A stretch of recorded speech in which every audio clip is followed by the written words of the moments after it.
Hey there, fellow parent. I've got 5 tips for you that you need to know before the school year starts so that your kid can start the year off with some success. Let's get into it. It's time to get recharged, people. Starting the year off with success can be really challenging. So, we've got 5 tips for you to help your little Susie or your little Johnny or your big Larry to get to school and start off with success. And it's not like remember the apple for the lunchbox. First off, you want to create a team between the home and the school. This is super important. You need to be able to find a balance between being an advocate for your kid and also being the person who's learning the information and working with the educators in the school. That's easier said than done, but it's super important. Keep in mind, your child is going to this school and they're working with this staff every day. You don't want to make them upset. You instead want to have the approach of let's all band together so that my child can be successful.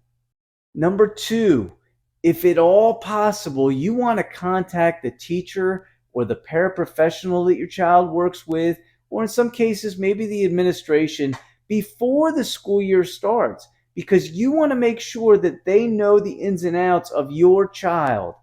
If your child has an IEP or a 504, or even if they have some special circumstances, whether it be food allergies or you just know that your child learns well in a specific way, you want to relay that to them before the school year starts. If at all possible, you might also want to let the teacher know what your child is interested in.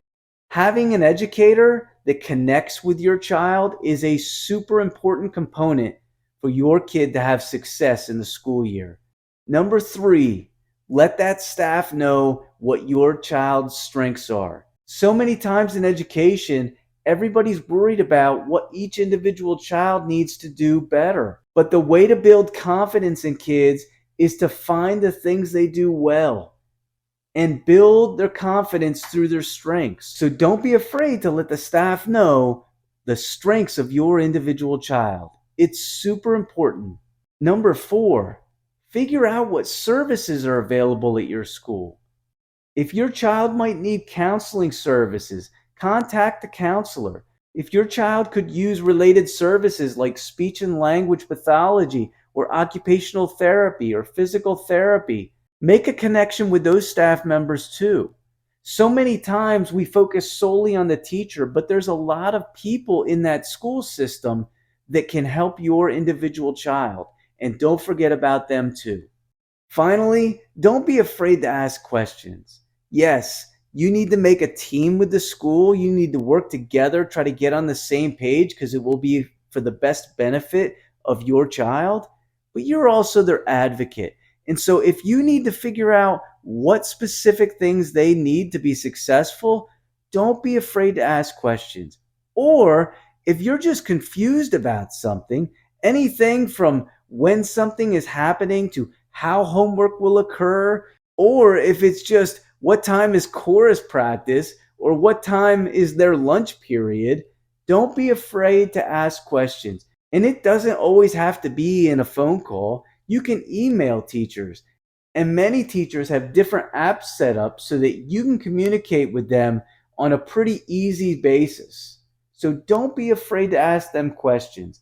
Use the staff and figure out what information you need to know. I want to wish your child some success as they get ready to embark on this next school year.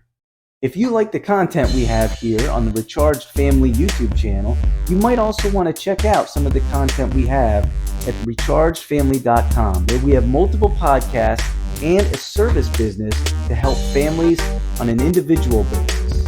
And if you could be kind enough to subscribe, it will allow us to get more content out to you, and it will also allow us to get more content and resources out to more parents and educators who need it so that we can all help to support kids.